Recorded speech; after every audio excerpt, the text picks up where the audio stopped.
అనంతాచార్యుల వారిని పూర్వం కర్ణాటక దేశంలో పుట్టినటువంటి ఒక సద్బ్రాహ్మణుడు భగవద్ రామానుజాచార్యుల వారి శిష్యరికం చేస్తూ శ్రీరంగంలో ఉండేవారు. ఒకనాడు శ్రీరంగంలో ఆయన అనుగ్రహ భాషణం చేస్తూ రామానుజులు అన్నారు, తిరుమల కొండ మీద విశేషమైన చలి ఎముకలు కురికేస్తూ ఉంటుంది. శ్రీనివాసుడు అలంకార ప్రియుడు, ఆయనకి నిత్య పుష్ప కైంకర్యం జరగాలి, తులసి కైంకర్యం జరగాలి. కానీ 7 కొండల మీద ఉండేటటువంటి దోమల, ఈగల, పురుగుల, విషక్రిముల భయానికి, చలి భయానికి ఎవ్వరూ వెళ్లి కొండ మీద ఉండి చెరువు తవ్వి మొక్కలు పెంచి పువ్వులు తీసుకొచ్చి స్వామి కైంకర్యం చెయ్యడం లేదు. మీలో ఎవరైనా వెళ్లి ఇందా పని చేస్తారా అని అడిగారు. ఎవ్వరూ లేవలేదు. అక్కడ చలిగాలికి భయపడి ఒక్క అనంతాచార్యుల వారు మాత్రం పైకి లేచారు. నేను వెడతానన్నారు.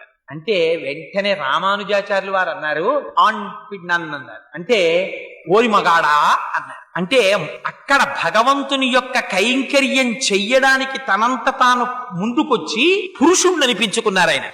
ఆయన వెంకటాచలంలో చెరువు తవ్వి పుష్పవాటికని నిర్మించి దానికి కూడా తన గురువు గారి పేరైనటువంటి యామనోత్తరాన్ని పేరు పెట్టుకున్నారు. పెట్టుకుని అక్కడ నుంచి పుష్పాలు తెచ్చి వెంకటేశ్వర స్వామి వారికి సమర్పించేవారు. ఆ రోజుల్లో వెంకటేశ్వర స్వామి వారు మాట్లాడేవారు. తొండమాన్ చక్రవర్తి మీద కోపం వచ్చాక మానేశారు మాట్లాడడం. అందుకని ఒక రోజున అనంతాచార్యులు వారు కూర్చుని పువ్వులు కడుతున్నారు. ఆయన పువ్వులు కడుతుంటే ఈయన నిష్ఠ ఎంతో చూద్దాం అనుకున్నారు. వెంకటేశ్వర స్వామి అర్చకుల్ని పిలిచి అనంతాచార్యుల్ని అర్జెంటుగా రమ్మంటున్నానని చెప్పు, వెళ్ళి కబురు చెప్పన్నారు. అర్చకులు వెళ్లి అనంతాచార్యులు నీతో మాట్లాడాలట, వెంకటేశ్వర స్వామి వారిని మీరు రమ్మంటున్నారన్నారు. ఈయన హాయిగా ఒక బాసుం పెట్టేసుకుని ఆ పువ్వులు కట్టుకుంటున్నారు. ఈయన అన్నారు, ఆయనకేం పనా పాడా, హాయిగా పీఠం ఎక్కి నించుంటాడు.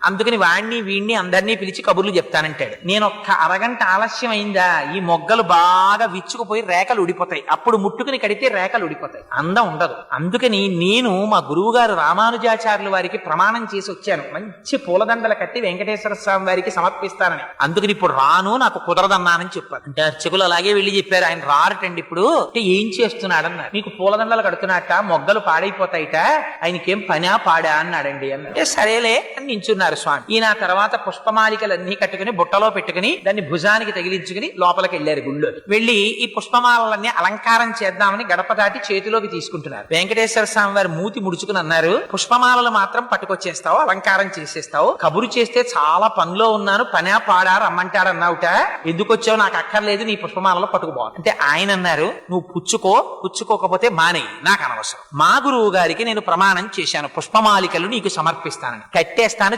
తెచ్చేస్తాను, ఇక్కడ ఉన్న తలుపు గొళ్ళానికి తగిలించి వెళ్ళిపోతాను, నువ్వు వేసుకోకపో, నాకు అనవసరం, నా మాట నేను చేసుకుంటానన్నారు. అంటే వెంకటేశ్వర స్వామి వారు అన్నారు, నిన్ను ఈ కొండ మించి బయటికి తోయించేస్తానన్నారు. అంటే ఈయనన్నారు, నువ్వెవరివి తోయించేయడానికి, నాకన్నా ముందు నువ్వు వచ్చావు అంతే. ఇక్కడ నువ్వు 100 గజాల స్థలం వరాహస్వామి దగ్గర పుచ్చుకున్నావు.